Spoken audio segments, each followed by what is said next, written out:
Did the clowns write the singular censorship algorithm and distribute it to all major social media platforms? And where in the world is Edward Snowden? Hi, I'm Craig, and welcome to Just Informed Talk. For those of you who have come here and hit the subscribe button, I just always start the episode out by saying thank you all very much. It's incredibly thoughtful, and I appreciate it, and it's really, without you guys, this channel would be nothing. If you haven't yet, I encourage you to come here to the landing page, locate the red subscribe button, which will be right about here.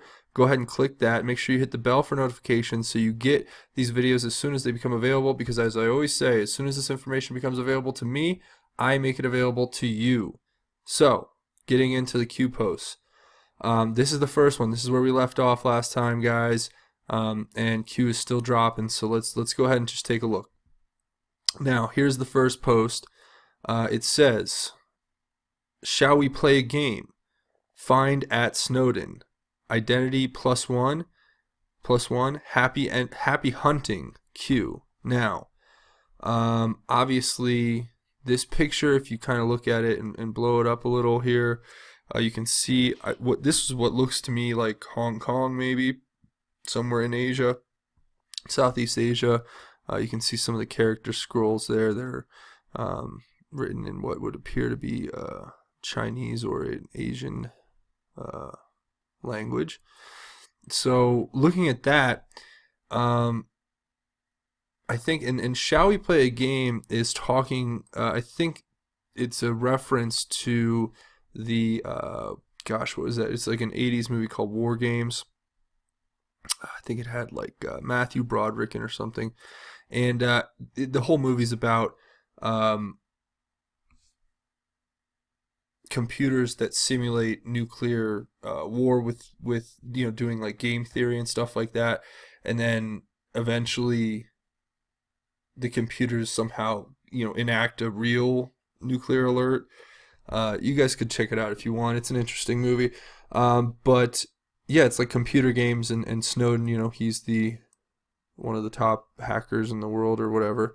And you have Sec Test 1, Sec Test 2, Q, so he's doing security tests on the board. And then Q comes out and says, hashtag Internet Bill of Rights. For those of you who don't know, I am a supporter of the Internet Bill of Rights. I believe that we have to have the same liberties that we have in the real world must extend into the digital world. And we can't allow censorship, and we can't allow our freedom of speech to be stifled by large companies who just happen to be in control of the means of production, basically. So I'm certainly in favor of that. If you guys don't know about it, go ahead and just type it into a search engine. You guys can look it up for yourself, but there's a lot of different frameworks that are being set out. But when we get right into the next one where it talks about that, it says, at Snowden, we are going live 24 hours, I'm guessing. Comb your hair. I think they might have eyes on. And it says, regarding Internet Bill of Rights, this scares them more than anything. It's a loss of control. Use logic. Nothing to do with AT&T. Must be regulated to prevent censorship and narrative push. Plain spoken there. I mean, you guys, if you don't know yet, go back, watch some of the videos from before. You'll get an idea of where this is all heading. But basically, to break it down for those of you who are just joining us or are new to the channel, the censorship and the narrative push are coming through the forms of these the Twitter bans, Twitter shadow banning, that turned into the purge on YouTube, that turned into this. If you guys go back, you'll see one of my videos where we go over the whole singular censorship algorithm, and we're going to get into something about that that's very interesting, that's being suggested here by Q. But what it's ultimately referring to here is that the internet is being quashed right now. It's being silenced. The free voices, the freedom of exchange, the free exchange of information is being throttled, basically, by these algorithms that indiscriminately pull basically what they see as thought crimes and put them into, as Drudge put it, I believe, internet gulags, where you'll never escape. So this is, excuse me, this is such an important time to be alive. For those of you who don't know, check out my Twitter. I've been trying to post some memes. It's at Justin_formed. And I've been trying to put out the Internet Bill of Rights memes. I'm going to keep working on that. But yeah. So interesting, fascinating stuff we have here. Let's get into the next one. It says, how did @Snowden clear customs immigration in Hong Kong after the public release? Why wouldn't he first travel to his final destination prior to public release? If wanted by the U.S. government, would he be cleared to travel? Who provided support to escape? Who was the U.S. after during this time? Julian Assange. Have you learned and eliminated L-6? Use logic. Q. Okay, we'll break that down line by line for all you guys out there, just real quick. Here we go. How did Snowden clear customs and immigration in Hong Kong after the public release? He didn't. Maybe he never left, or because he was working with the Chinese, if that makes sense. Okay. Why wouldn't he first travel to a final destination prior to public release? Exactly. Why did he do all of his interviews, the movie, all that stuff that he did with the reporters and exposing the programs in China? Why? That would be incredibly thick-headed. Like, I don't even know. It wouldn't make sense. Okay. It says, if wanted by the U.S. government, would he be cleared to travel? Well, of course not. And I think the point being that the U.S. government didn't want him. Who provided support to escape? Well, the U.S. government. We helped him get out. If you think about all this and you tie it all together in a bow, let's just go ahead and say, hypothetically, what if Hillary Clinton, Barack Obama, and other factions inside of our government who were actively taking money through their foundations and institutes were involved in selling Edward Snowden as a asset to uncover and expose and share U.S. secrets with foreign enemies like China and Russia.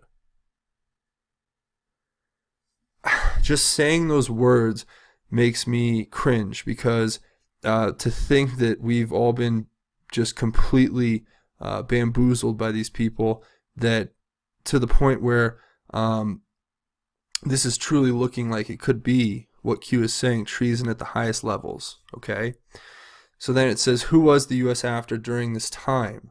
Well, obviously the U.S. was after Julian Assange here during this time. And it's amazing to me how there's this huge contrast where you have Julian Assange, who's trying to make all the information public and do all this stuff, and what we consider possibly a good actor, ultimately, after everything hits lands where it may. Then you look at Edward Snowden, and who I think he was playing us. I think he's been playing us. I think there's people out there who want to believe he's still a white hat and that he's still good and that he was red-pilled and that he's doing a service, but we don't know. And the way things are painting out here, it looks like he was a black hat. So I'm just going to keep giving you guys this information as it comes to me, and then let me know what you think in the comments. As I really always say, I could use everyone's input, insights. If you have your thoughts or theories about this, or a different take on the breakdown, please share it with me. That's truly what makes this channel work. Now it says, Julian Assange, have you learned and eliminated L6? Now, I don't know what L6 means. Preliminary guess would be it's related to, I could guess one of two things off the top of my head, basically, would be the sixth floor, the shadow government and the FBI, and or L6 is kind of a code name for Snowden, and that, or a program, or who knows? You guys, let me know what you think in the comments. I'd be very curious to hear your thoughts, because you guys usually always get it right, even when I don't. So thank you in advance. Use logic. I don't know if that's saying use your logic or your sense, or saying use a program or use a algorithm or use something in that vein. Now, let's go to the next one. Who controls social media? Who performs in a circus? Who wrote the code to embed and censor across multiple platforms? Why Russia? Why China? Why HK? Sorry, I'm drawing up. Oh, Hong Kong. Jeez, excuse me. Just drew a blank on that for a second. Why did Edward Snowden himself arrange a C-link in multiple countries? And I think that's like a communications link. Learn Q. Okay. So let's go in real quick to what a C-link is. And this is what I found just looking online.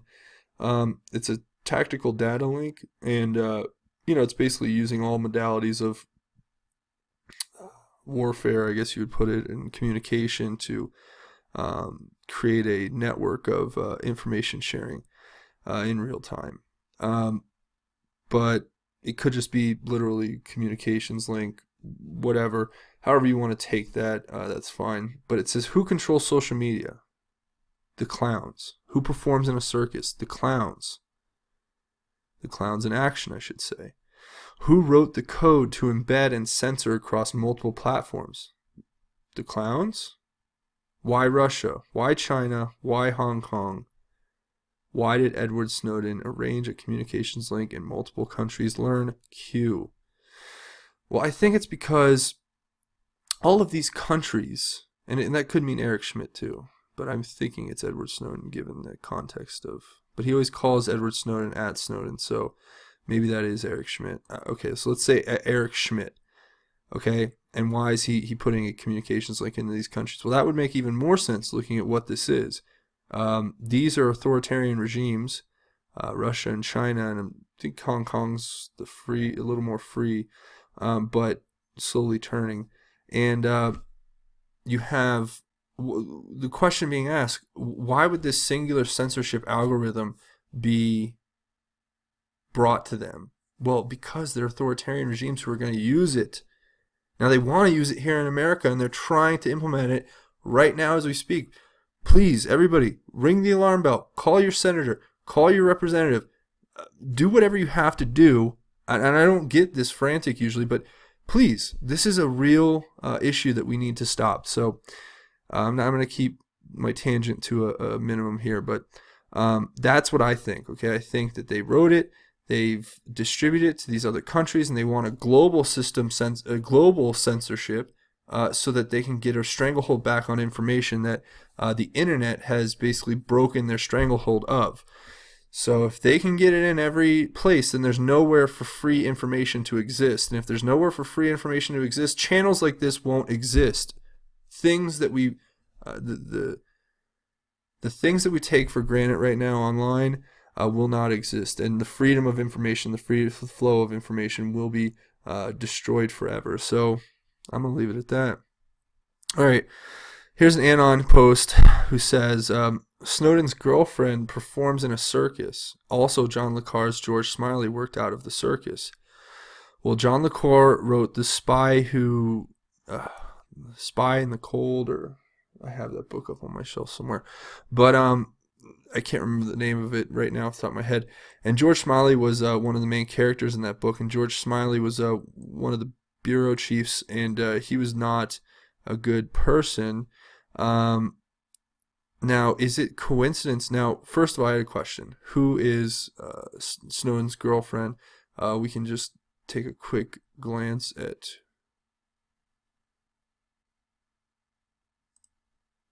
his girlfriend was a pole dancer. According to this article, this is from back in like 2013 when this all broke, and here's them interviewing her father, and he's supporting her, and this is her in a risque pose. But yeah, so you get the idea here.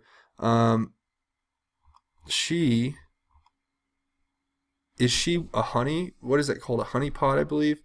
where you have basically CIA sex operatives.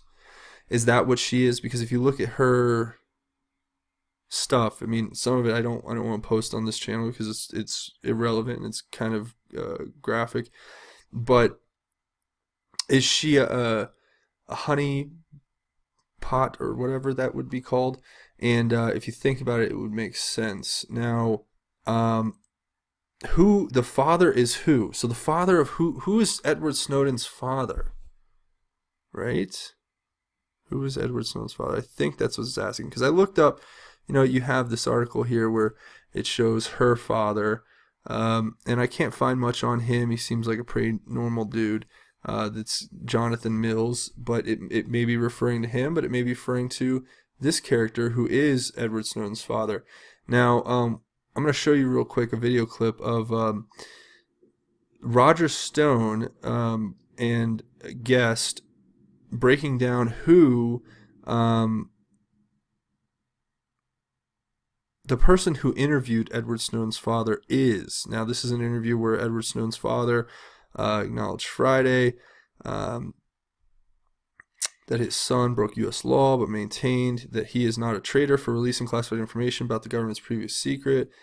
At this point, I don't feel he's committed treason. He has in fact broken U.S. law in a sense that he has released classified information, quote unquote. Lonnie Snowden told Michael Isikoff in an exclusive interview that aired on today. Now, who is Michael Isikoff? I'm going to show you right now. You guys check this out. But more recently, Mr. Isikoff's name came up as the journalist who the FBI used to plant a story that hyped the phony dossier, then turning around and pointing to his story before the court as evidence that this was real. You see, Yahoo.com is writing about it, Your Honor. Therefore, it must be true. Tell us about what you learned, Jacob. So that's just a brief take on who Michael Isikoff is. And I can't find anything on this Lonnie Snowden guy. He is almost a ghost on the internet. I don't know if you guys are able to find things better than me, but and I'm sure I know you guys can, basically. So if you can find anything about him, but is he a clown? Was she a clown? Is he is his father a clown? His girlfriend's a clown? He's a clown, and they're all in the circus. Sounds like a spy novel to me. Okay, so that's where that is. You guys can keep doing research on that. I really appreciate it, and let me know what you think in the comments, because that would be interesting to figure out the connection. Who is Lonnie Snowden? That's a good question. Now, here's an ANON posting. He says, I confess, I was an hashtag Internet Bill of Rights resistor. It didn't make sense to me since free speech is already guaranteed in our Constitution. But thinking logically, the one thing that would scare the data mining cabal the most is an articulated right to privacy when using the internet. No more data mining for ads. No more algorithms screwing up how we communicate with others on Facebook. No more capturing my favorite soda to sell to a competitor who might want to make me buy something else. Also, and really important to me, is the right to be forgotten. It's already been adjudicated in Britain. Here's a bit of the detail, and it goes into this article at The Guardian, saying how Britain's trying to seek to opt out of the new European social media privacy laws. The right to be forgotten, referring to the right to not have your data meta collected. Your metadata collected, excuse me, I don't know why I messed that up. And that's certainly something we looked at further. You guys can type this article, you go right to it. Now, it says we should have a right to disappear. So if this continues to be a thing, think of it way beyond being censored for free speech. Think of it in terms of privacy too. No more selling personal information, no more dedicated IPs to track your every move, no more email apps that pre-select your possible replies because no more email being mined. Mail could be configured with the same privacy rights as U.S. mail, for example. Last, I'll post on this one. But if it goes forward, please consider expanding the scope. Also, keep in mind that there's more than the White House petition site to make your ideas known. Most of us have senators and congressmen to represent us in Washington, D.C. Maybe talk to a real person. And I think what's insinuating here is the way that people have pointed out that they go online, they try to email people. Like I have heard Representative Devin Nunes, just as one example I've heard of a woman who lives in California who wants to communicate with Representative Devin Nunes, emails him, tries to email him, and the algorithm just kicks the email out and says it can't be sent. So she wrote him a letter. That's what you do. All right, now it says, free speech does not apply. This is Q replying. Free speech does not apply in a private company setting. The risk, loss of revenue, backstop by the circus. Learn, social media controls everything. The age of the MSM is over. Q. Well, there you go. I mean, mainstream media is dead. It's not dying. It's done. I think we all know that. There's a few outlets that remain that are good sources of information, but ultimately, let's be quite frank here. There's nothing left in the dinosaur media. The prehistoric cavemen at CNN who are just pounding the table and screaming Trump Russia and just throwing as much what against the wall to see what will stick, and understanding that their average viewer has the attention span of basically a goldfish. They take advantage of that, and that's certainly something to be looked at carefully. Now, back to what this is, though. It's saying you don't have free speech in a company setting. So the risk is the loss of revenue and the fact that they're backstopped by the circus. So that the government is backstopping it because they want the information too. It's not just the companies trying to sell you the sodas and the shampoos and whatever. It's also the government wants this information too. So if we cut that flow off, it goes both ways. It goes to the fact that the companies are going to lose out, but also the government's going to lose out on this metadata collection, which they'll never stop regardless, but it's much easier to access it when somebody else is doing it and you just have to go do it and go pick it up for yourself.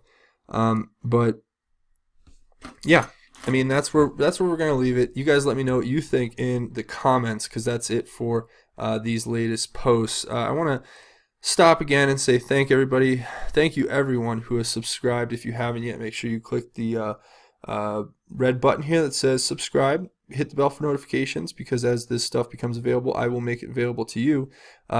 Hitting the subscribe buttons, that's really what this whole channel is propped up on, and I'm so grateful and thankful to each and every one of you for your comments and for tuning in each time to see what the new content is. I will keep making it available to you. Hitting that button's like giving me $1 and it's free. It's basically, that's what it is. You're basically giving me $1 and it's free to you, and that's all you got to do. So also, you can come over here if you're interested in finding another way to support the channel, which would be fantastic. You can come over here to Just Informed Talk on Patreon. That's patreon.com. Go ahead and search Just Informed Talk in the search bar. Click the red button to become a patron, and you can choose how much to donate, anywhere from $1 to infinity. It's up to you. I'm going to tell you to come check out my goal, check out my rewards. You'll be quite interested to see what you can do. You can earn a chance to become a featured Patreon patron of a show, and you can also earn a chance to get an email correspondence with me, Craig, of Just Informed Talk.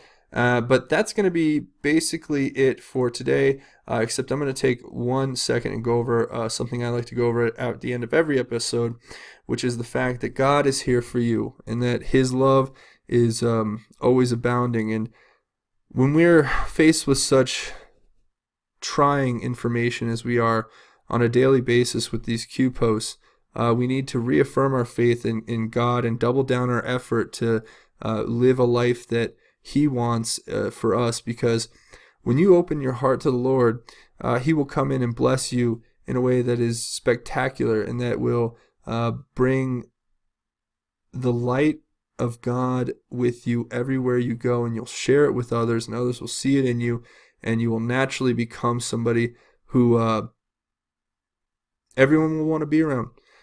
You will be the light that shines to the world, that God can go through you. And if you haven't yet, make sure you accept Jesus as your personal Savior, and you will be saved. If you have any doubts about anything, just go ahead and do that, and you will be free of that burden. But that's going to be it for today. I want to thank everybody for watching. Don't forget to click the red subscribe button. I'm Craig. This is Just Informed Talk. God bless and Godspeed, Patriots.